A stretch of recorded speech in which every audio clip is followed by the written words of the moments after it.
Hello friends and welcome back to my channel. Today you're in for a treat because I'm going to go through my Thoth-based decks on a bit of a visual journey, I suppose. So in part this video was inspired by the Mad Witch.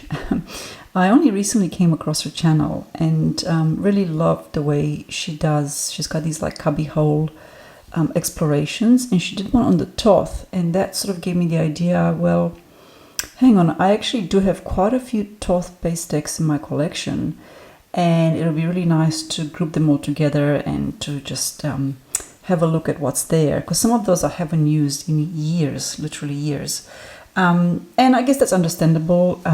For me personally, I put off looking into Thoth for the better part of my 18-year tarot journey for a variety of reasons. And yes, the main reason is to do with Aleister Crowley's infamous reputation, which I think I actually need to source his biography and really understand what he was all about.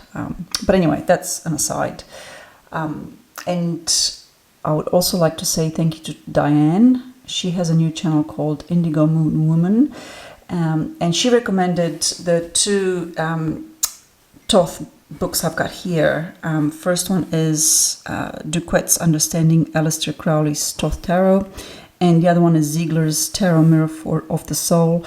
I do think these are excellent reference books, and they're the only reference books that I'm using as I'm going deeper into my Thoth journey. Of course, we also have the internet, which gives you an infinite number of possibilities in terms of research. But I think nothing beats a book, and I just wanted to really mention those two. And again, thanks Diane from Indigo Moon Woman for excellent suggestions.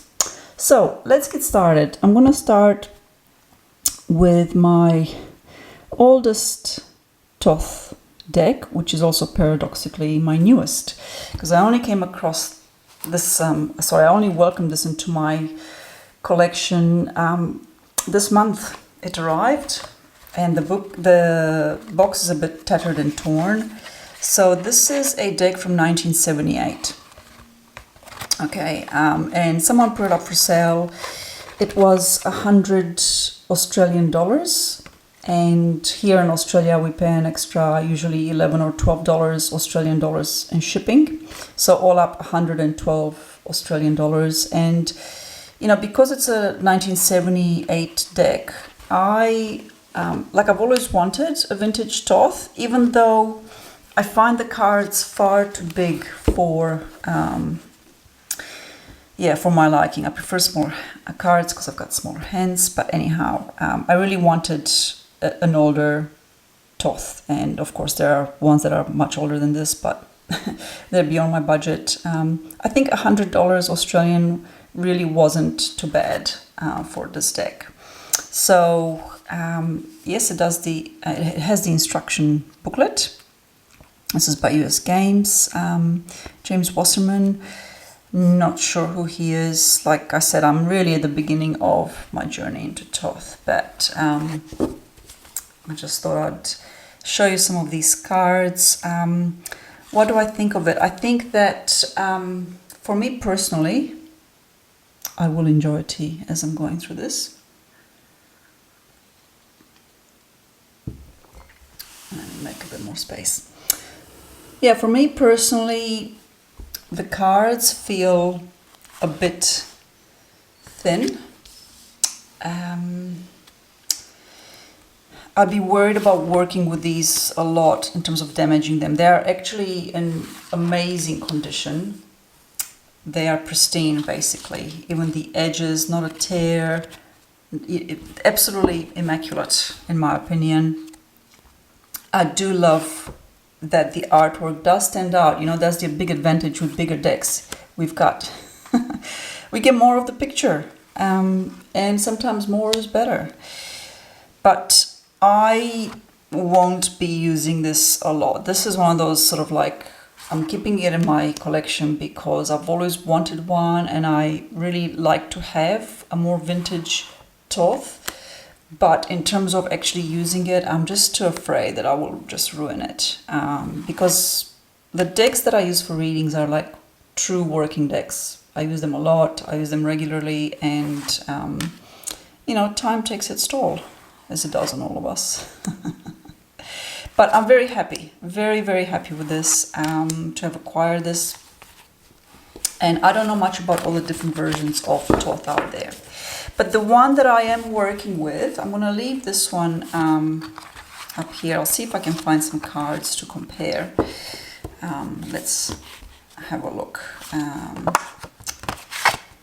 These are all majors. Actually, the Hermit was the one that I drew today because I am doing a daily draw.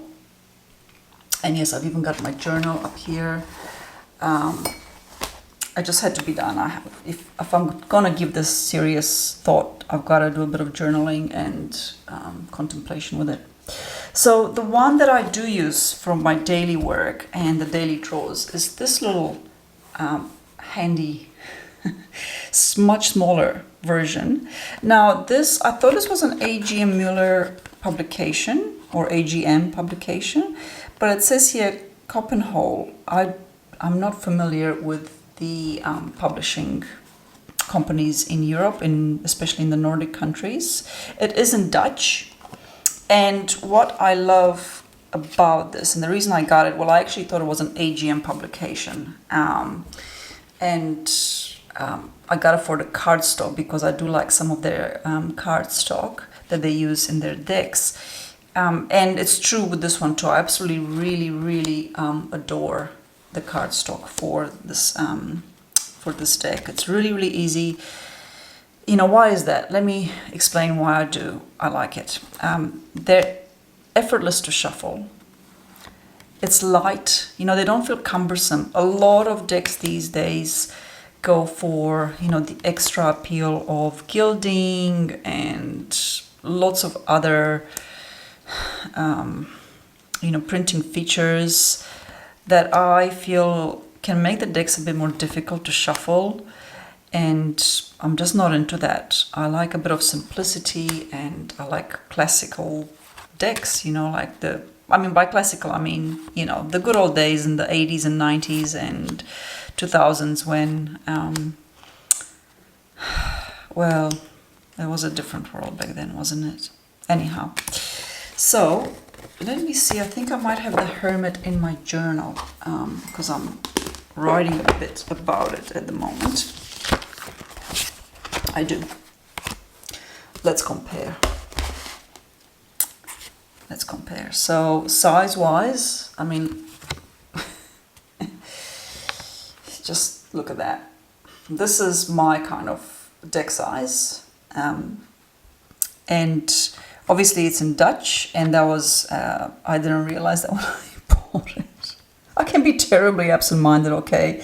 I'm talking like, last week I went to the movies, I took my 2 kids to the movies, and it was me and my 2 kids, so 3 people, and I bought 4 tickets. That kind of level of absent-mindedness, So anyway, and it doesn't bother me that it's in Dutch. Okay, if anything, it sort of made me not go directly to the keyword when I'm working with the card and let this image speak. So when I'm journaling with this, as my next step is, because I drew this as my card of the day, is to look at the symbols, particularly for the major arcana. So I'm going to print out or draw the symbols that I see here, the snake, the 3-headed dog, no idea what that is, the sun, and even think about the colors, and do a bit of artwork or collage, something along that, just to really let it sink in. That's how I'm working with it, and of course do some writing around it. But for now, these are the first, the Thoth, the real Thoth decks that I'm working with, and in particular the smaller one, because it provides for me a much more enjoyable tactile experience. Okay, that's just the bottom line. So those are my Thoth decks. Next, I will look at decks that I have purchased that are based on Thoth, but they're not, they might not even follow 100% Thoth, but they're basically based on this deck. So first up, we've got the Hindel Tarot. Now, this is also a very recent edition. Someone put this up for sale for, I think it was $20 Australian. Now, before you go, oh my God, that's the deal of the century. The reason they did that is because it's missing a card, the Six of Pentacles. But that aside, I've always wanted to see what the fuss was all about with this deck, and now I do. So the Hindel, for those of you who are not familiar with it, it's a really unique deck. It is created by an artist, and it was created, gosh, I don't know, quite some time ago. Let me have a look here. I'll put this up for you to have a look at. 1995, okay, it was published. So very, very interesting take. It's got a lot of writing and words and a lot of the cards. It kind of feels a bit sci-fi for me. It feels, yeah, I'm not sure how to really explain it. Now the cards are huge, and because of that, and because it's also missing the Six of Pentacles, I will not be, working with it. It's also not really my style. Just the words kind of, I'm not really big on words, which was another reason I was a bit put off by Thoth. So here with the Knight of Swords, you've got straightness, ambition, flexible. I'm not sure about the Knight of Swords, if that's really a tribute. I mean, yes, it's a knight, but anyhow, passion. So, yeah, it's got like the main title at the very top, and then it's written again at different places throughout the cards. So I don't really know about that. I'm kind of like in two minds about it. But that aside, it's very, very unique. It's exceptionally visual. I mean, there's just so much in each card to pack and unpack. But I'm kind of like wondering whether, do I store this deck indefinitely in the hope that one day I will come across a Six of Pentacles? Who knows? Maybe someone has them as part of, is it the Ellie Man or something like that? I was never into that idea of having different cards from different decks. But anyway, maybe somebody who has that particular type of deck, somewhere in their collection might have a Six of Pentacles, and I might be fortunate enough to come across it. Or do I commit the ultimate sacrilege and use these in some type of a collage as I'm studying the Thoth, which means that I will be modifying them, cutting them up, putting them in a journal. I can hear you screaming not to do that.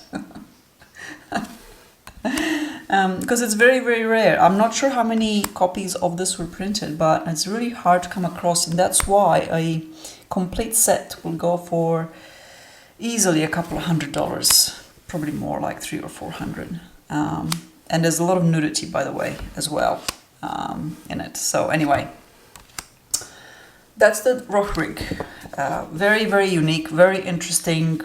It's certainly take me by surprise, but I'm glad I've come across it and I have it in my collection. Even though it's incomplete, it allows me to get an appreciation for the deck. But I mean, the cards are just massive. I mean, look, let's compare it to my base level baseline card, which is always this little Dutch deck, and it's just, yeah, they're huge.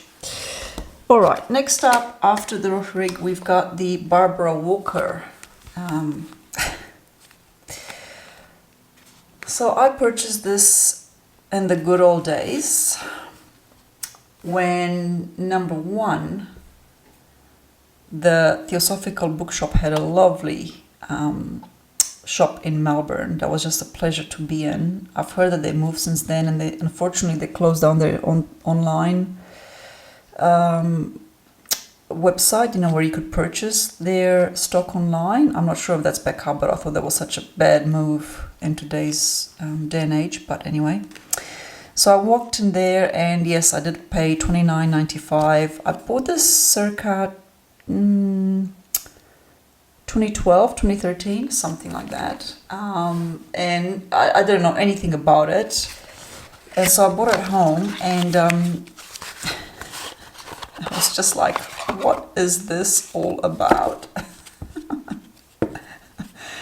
If you know this deck, you'll know what I mean. It's certainly different. And the Mad Witch made a comment about it, that it doesn't play nice. And I absolutely agree.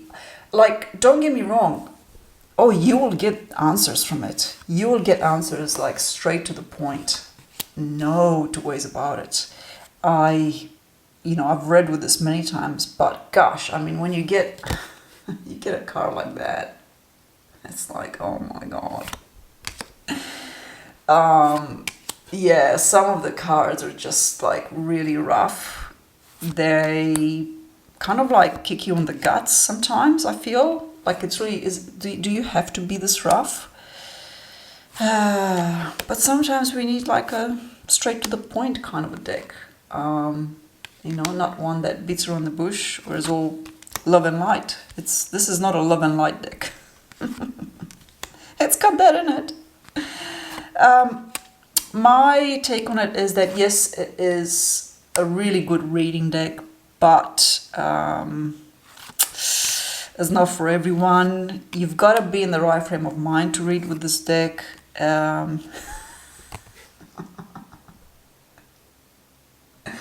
You got to be in the right space psychologically to read with this deck.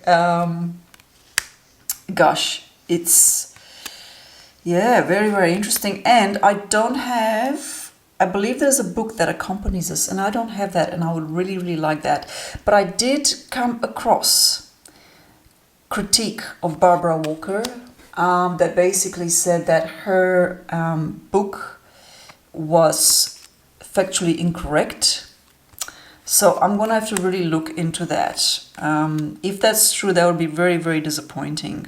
Not that it would stop me from working with this deck. I will be keeping this deck. It's got merit. It does have merit, but it's just like, I don't read with it very often because it's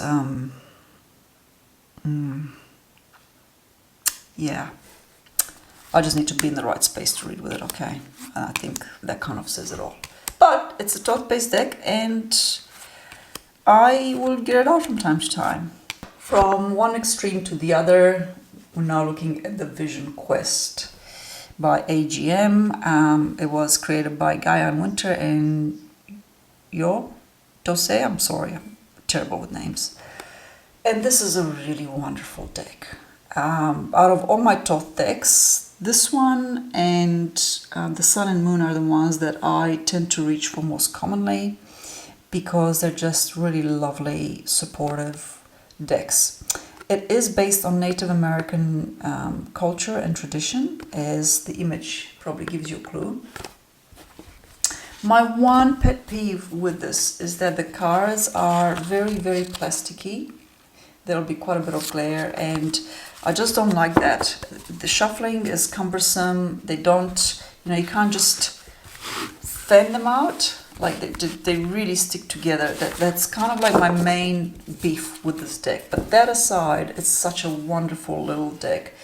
And I don't know, if you're into earth-based spiritual decks, I would highly recommend this. Highly. Even though it's fits the niche in that it's only, let me put these up so you can have a look, in that it's only based on one culture, Native American culture.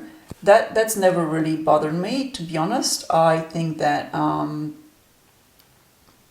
just think that it's really, really well done, basically. That's what I'm trying to say.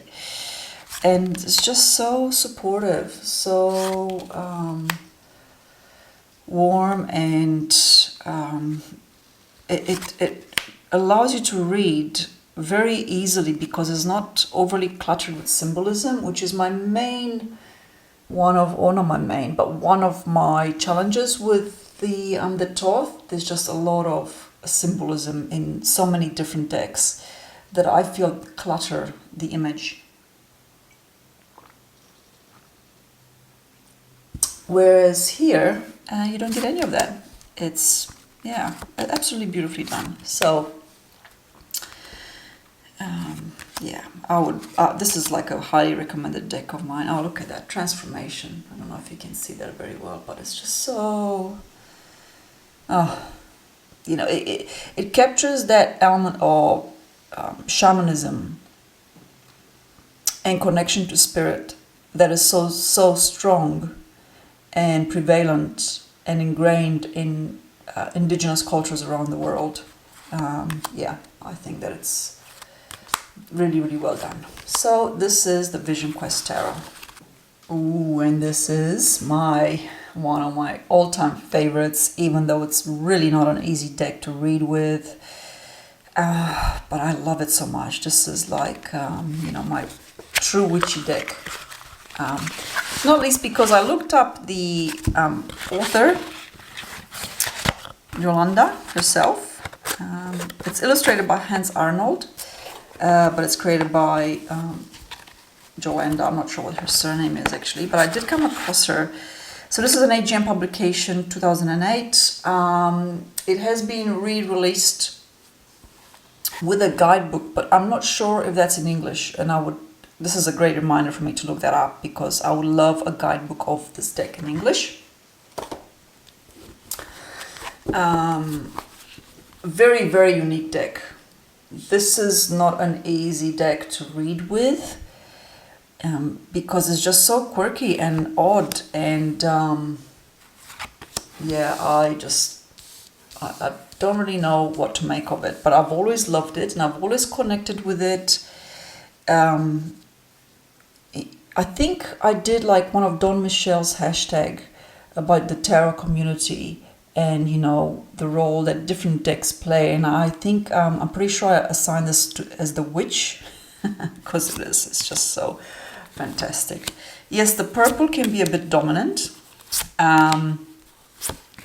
but that doesn't really bother me. I mean, I've thought about, you know, chopping them up, and I might still do that one day. But I think if you work with this, a guidebook would be very, very helpful.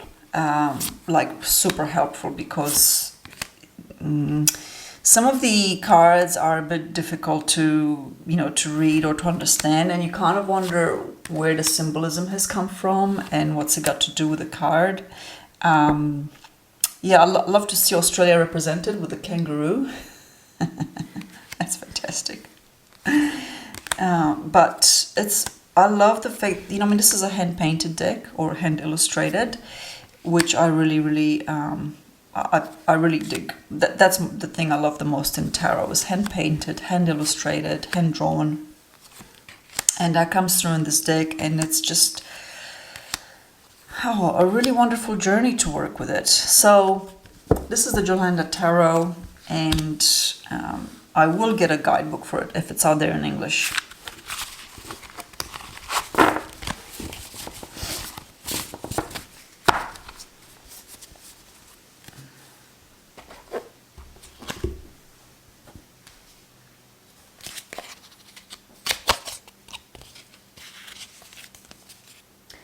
Next up, we've got the Sun and Moon Tarot. This is such a lovely little deck. I've used this, you know, a lot. I think it's a severely underrated deck. I don't see it very often, which is a shame. But I think that, you know, this is a beginner's deck in my opinion. If you wanted like a Thoth-based deck that you know, you could read with as a beginner, I would say this is it. Because it's very uncluttered. Look at the images. You know, look at this Nine of Swords. Like, it's got the card name at the top, Cruelty. It's got the symbol, and then we've got a lady with the Nine Swords above her, and she's in a cloud, which again reinforces the idea of air and thoughts, and, you know, cruel thoughts. basically. So I just think it's just so well done. And that's what I love in a deck. When I'm doing a reading, I'm not so much the type of person that, wants to go into and explore a million symbols and get out the tree of life and go down all the different paths. That's not me. I'm old enough now to know kind of like what I'm about and what I'm not about. And I'm really a reader at heart, or at least I want to be that reader. And I am, I actually am. But to me, so therefore to me, what I'm trying to say is that a deck has got to be a reading deck. It's very rare that I would want a deck where I can just, use it for research type purposes or something like that. That's not really what tarot decks are for me. But I just think that it's an excellently executed deck, and it's a very positive and supportive deck. Very, very optimistic, very encouraging. I just have always bonded with this deck really well. So I would really, really recommend this for beginners. All right. I mean, just look how simple. Here's another example. I mean, all the cards are basically like this. You've got your title, success, you've got your element, and then you've got this person, and there's not much going on, but what is going on allows you to get an idea of what it's about. All right, let's talk about the Yonasa. Is it Yonasa or is it Jonasa? Jaus. Oh, I'm terrible. The 5th edition. So, I purchased this mainly because of the hype surrounding all her decks. So she's got, if you don't know, I'm sure most of you do, but she's got lots of different editions. I think it goes all the way up to number 9, and they're essentially, as I understand it, the same deck, but in different sizes and with different coloring.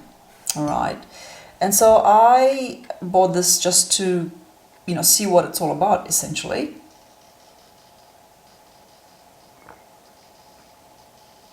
And it is the only one that I have in the series. I would like to get the ones that are narrower, but they've all sold out.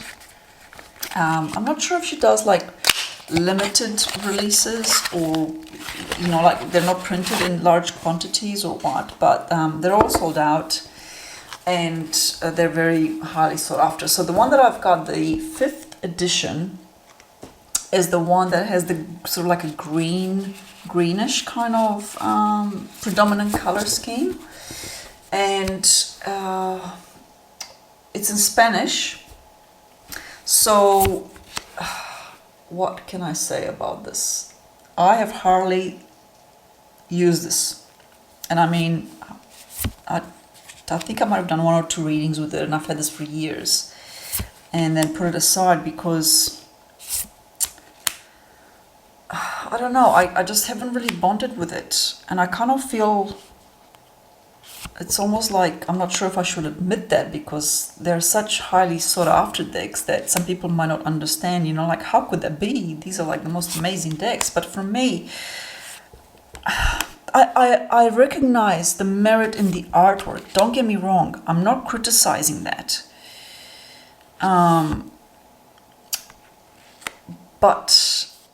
But I don't know.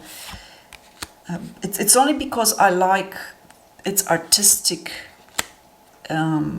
ethos that I've kept it. So I'm not saying that I don't enjoy the artwork. I do, but for some reason, and tarot will do this to you sometimes. There are decks that you kind of feel like, I should like this, I should really bond with it and work with it.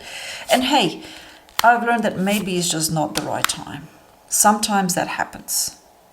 It's just not the right time, and at some stage in the future, it will be the right time. It's not right now, though. Yeah, God, I love this Emperor. Yeah, I don't know what else to say about this. I'd like to know if anybody really works with this and they've made really good reading decks. but I just haven't used it as a reading deck. So anyway, so this is the 5th edition of the deck that I can't pronounce the name of. Here it is. Yeah, I hope she will, redo one of the, some of the editions have got like a narrower cardstock, and I would really, really like that in more calmer tones, because I've seen the one that the Mad Witch showed, which is like I think she received it as a gift from someone, and it was like bright red, and they're beautiful reds, but it's just not my color. I need something more calming.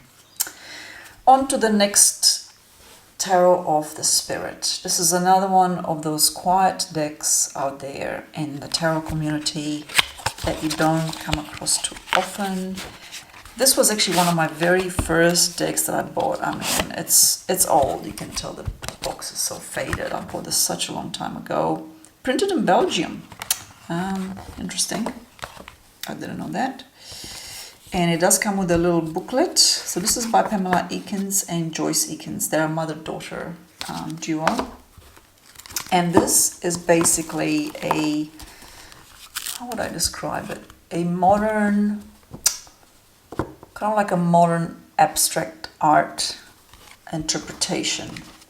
I really love it. By the way, before I get into it, I just want to say it comes with a really, really chunky, meaty book. Like, there's just so much in it that you can take from this, working with this deck. One thing that really bothered me about it is the fact that it's such a plasticky cardstock. I mean, it's that heavy laminate type, which, it's just not really my thing.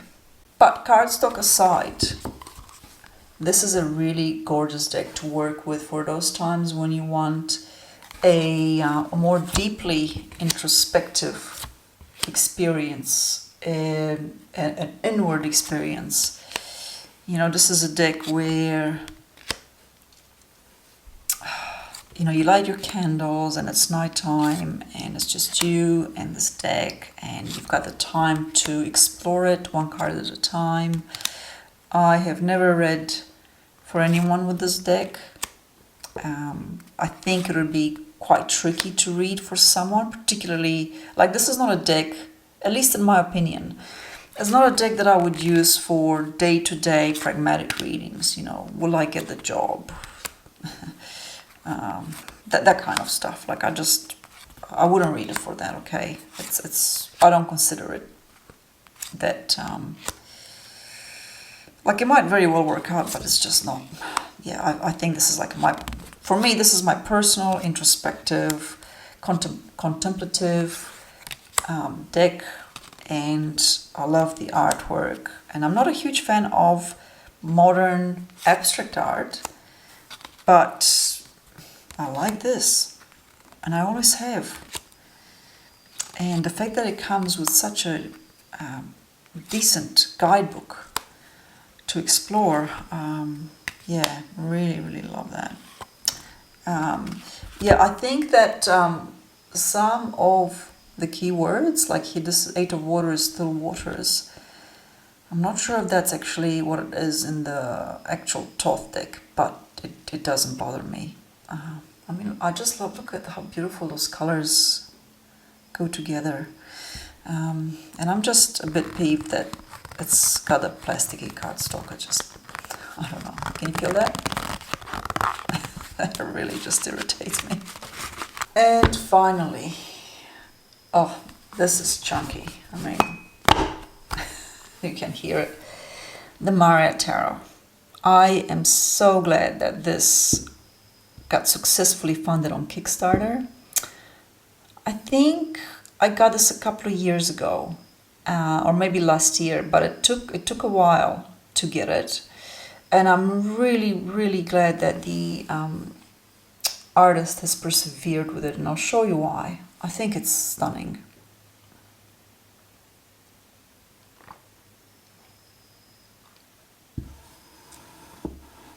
Gosh.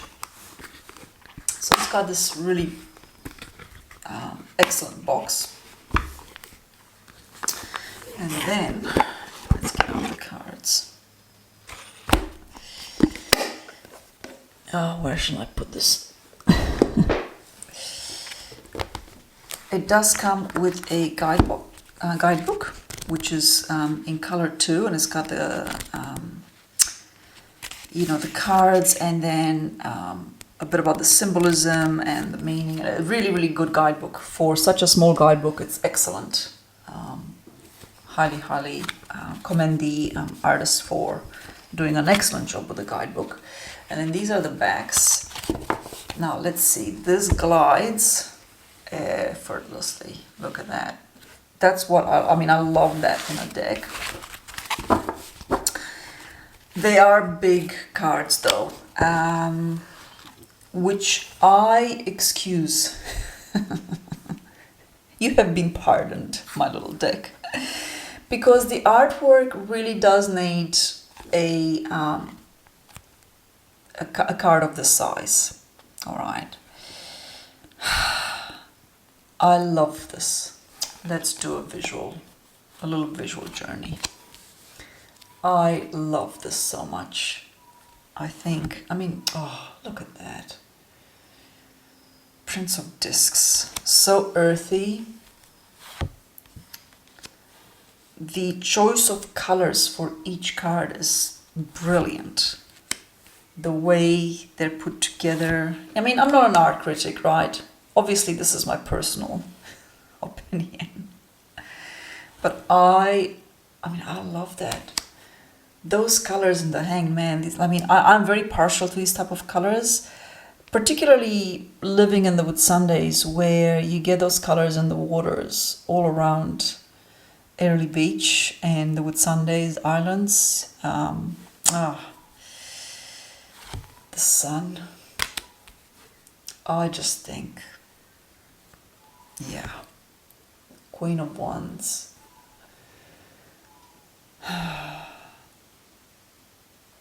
I kind of feel like almost like, when Prince Charles had that portrait of him done, and it was revealed and it was all these red colors like all around him. I kind of feel like it was taken from this, or maybe it's the other way around. I don't know, but that's what it reminded me when I saw that Queen of Wands. Yeah, I could spend a long time working with this. And it's kind of got that sort of energy of Tarot of the Spirit, which I showed just before it. In that I consider this to be my personal working deck for my own spiritual purpose.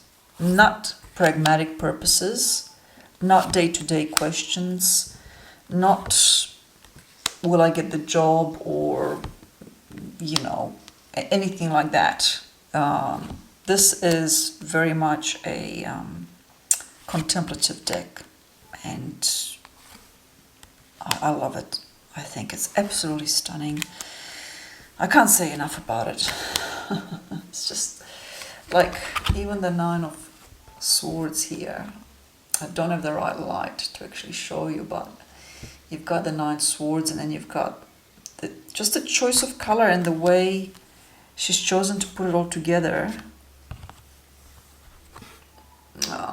The Priestess. I'm gonna have to stop here, otherwise we're gonna go through the whole deck. I can't help it. Well, actually there is one more deck, and I can't believe I almost forgot about it, because this is actually my soul deck. I don't know about you, but I have a deck that just captures, I guess, the essence of how I feel about life and spirituality and the earth. And it is indeed a Thoth-based deck. And I've had this since the very early days. I think it was probably the 2nd or 3rd tarot deck that I obtained.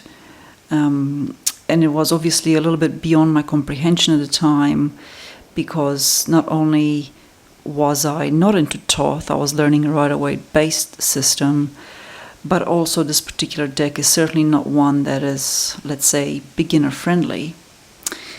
And I personally hold this deck in such high esteem. So this is the Hindel Tarot for me. I guess it's really difficult to articulate in words why this deck holds so much meaning for me. It's not purely a logical thing, but anyway, let's have a look at some of the cards, and then it might give you an idea of, I guess, the visual energy of this deck. So yeah, even the backs are very striking with this eye on the back of the cards, and I really love that. I feel like when I'm shuffling this deck and I look at it, there is that eye-to-eye connection. It's really strange. It's like that this deck has indeed its own life form. And for me, this is the deck that I pull out when, I have some difficult questions that I know this deck will guide me without ambiguity through, and it has done so without fail. Okay. So it is a Thoth-based deck, and it was created by Hermann Hindel, after which the deck is named. He is a German painter, or was a German painter rather, and so this is the card of Judgment, by the way, Aeon. It is hand-painted by him entirely, and I don't really know what else to say. I kind of feel like the images will guide you to everything that you need to know. This is very much Twin Tower energy, as was painted before the Twin Towers fell, by the way. I will quote some sentences from the book about the deck, which was created by Rachel Pollack, and it actually comes in two separate books, one focusing on the major arcana and one focusing on the minor arcana. And I wanted to quote that because I feel like it captures a little bit of the essence of the deck, what Rachel has to say about it. But I would highly recommend, if you like what you see and you wish to obtain this deck, then please obtain the books that go along with it. So here's one here. This is on the major arcana, and yes, Rachel Pollack wrote it, and there is another one like it on the minor arcana.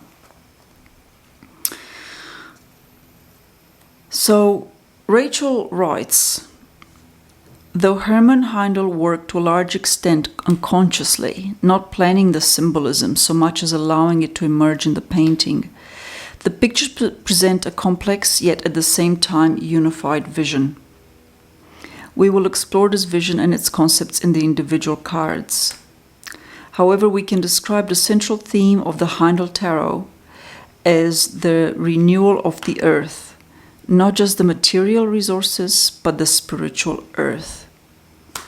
For thousands of years, people have seen the earth as a living being. All over the world, she was worshipped as an aspect of the great goddess, the mother of life. The goddess, as an expression of divine truth, is not merely a symbol for some particular aspect of life, nor is she simply part of a formula, such as goddess equal earth, God equal sky. The great goddess is the earth, and she is also the sky. The great goddess, she rules as well over the mythological realms of heaven and the underworld. So, I guess for me, the Hindel Tarot captures the kind of spirituality that I feel really close to. And I love that for the court cards, he chose the 4 directions in terms of traditional indigenous cultures. So we've got North American, we also have Egyptian and Indian and also Norse mythology represented in the court cards, by the way. And as fits a Thoth deck, each minor arcana has, a keyword associated with it. Like I said, this deck has been for me my closest friend, my soul companion, and I can't really rationally explain why that really is, other than the fact that I resonate with its ethos about spirituality and the Earth Goddess and our Mother Earth. So I conclude my journey through Thoth with the Hindel Tarot, and I thank you so much for being here with me. Thank you for watching this far, if you've made it this far. I'm always very grateful for your support of my channel and for watching my videos. And until my next video, take care.